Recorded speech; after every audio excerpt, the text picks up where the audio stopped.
Reverend Friend Nile, for having us today, and so we're here to ask you a few questions for interview.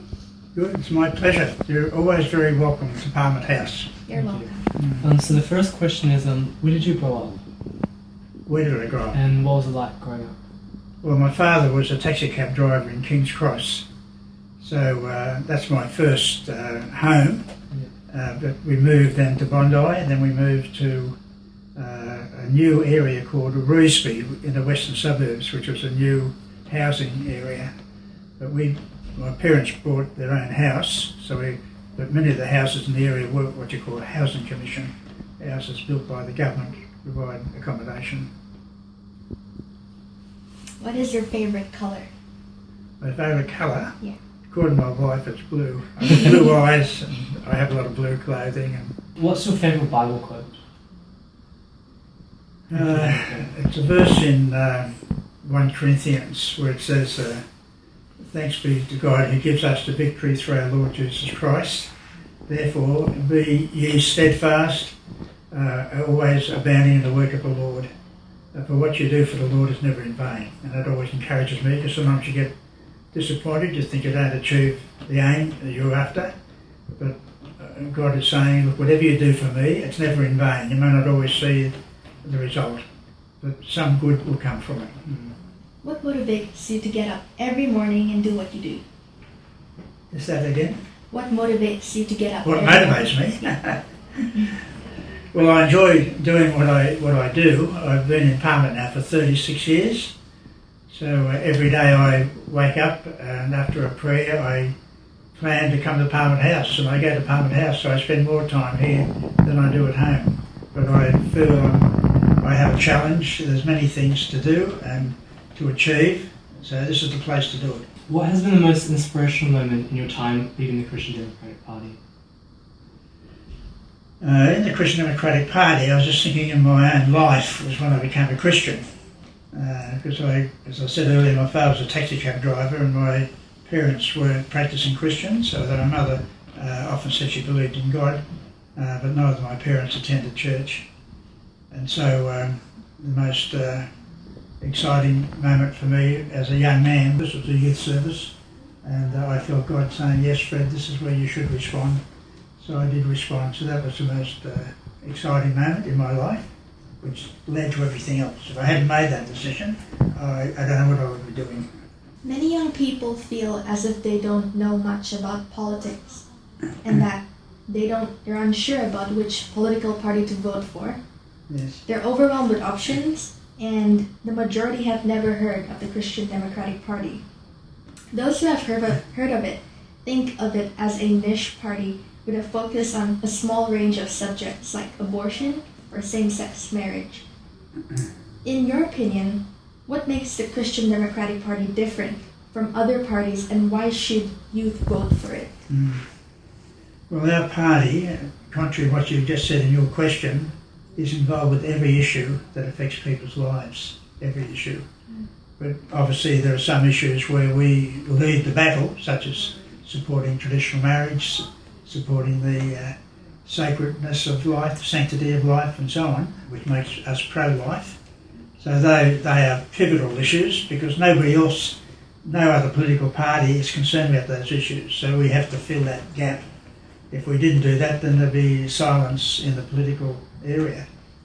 But we are dealing with every issue. In fact, I get complimented all the time as to the variety of issues that I'm speaking on in Parliament.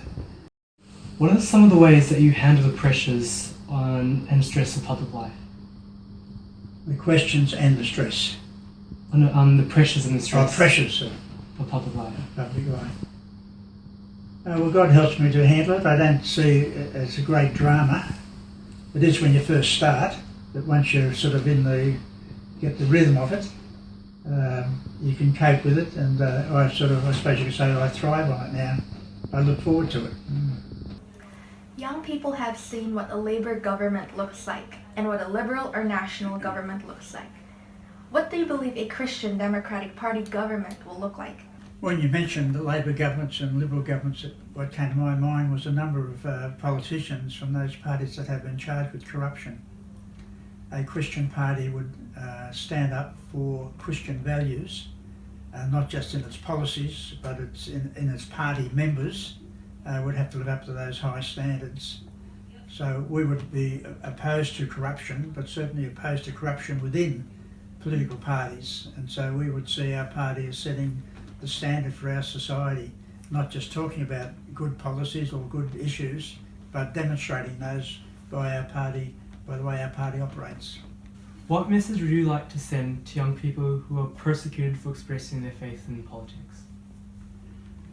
Well, I would thank them to start off with for standing up for Christ and having criticism. I remember when I first became a Christian, I was very enthusiastic, I still am. And I was working in a big company in the city here in Sussex Street. And I just felt when God called me to become a Christian, I made a decision, I believe God put it in my heart, to be what we call in Australia a fair dinkum Christian. A lot of Christians are half-hearted, they're not completely committed, and I thought if I'm going to be a Christian, then I'll go all the way. So I'm a dinky-die Christian or 100% Christian. And so that's how I like to look at the issues and how I should tackle those issues, and also how I relate to the other members of Parliament, because when you say about a Christian being persecuted, I'm actually in the Parliament with other members who totally oppose what I stand for. So the temptation is to fight them, and I don't want to fight them, I want to win them. So I do spend a lot of time building up friendships with the Green Party members, of which there are 5, and they have policies that I'm totally opposed to. For example, they wanted to ban prayers in the Parliament. Every day we start with prayer and the Lord's Prayer, and that antagonised them because they're atheists, the 5 atheists. So twice they've moved in the Parliament a motion to have no more prayers. So I had to then verbally combat them in a debate in the Parliament, and I was very pleased because when I first started on that issue, I honestly didn't know what the other members were going to do because it was suddenly raised. There was no time to consult the Liberal and Labor Party members. So I was the only person that spoke in favour of prayer out of 42 members. But then we came to the vote, and I was so pleased when 30 members out of 42 got up and come and sat with me to vote, let's keep the prayers in the Parliament. What advice would you give to young people interested in politics? I think the main thing is to get involved, is to join a party, and I'd urge them to join the Christian Democratic Party if they want to have like an apprenticeship and get to see how a political party works in its organisation and in its monthly council meetings and in its branch meetings, and to be involved with discussing the issues that come up and a whole variety of issues. I think it's a growing experience, but it's hard to just read a book about it. I think you have to be involved. And so I would urge all the people that are watching this video to get involved with Christian Democratic Party. It's a good place to start.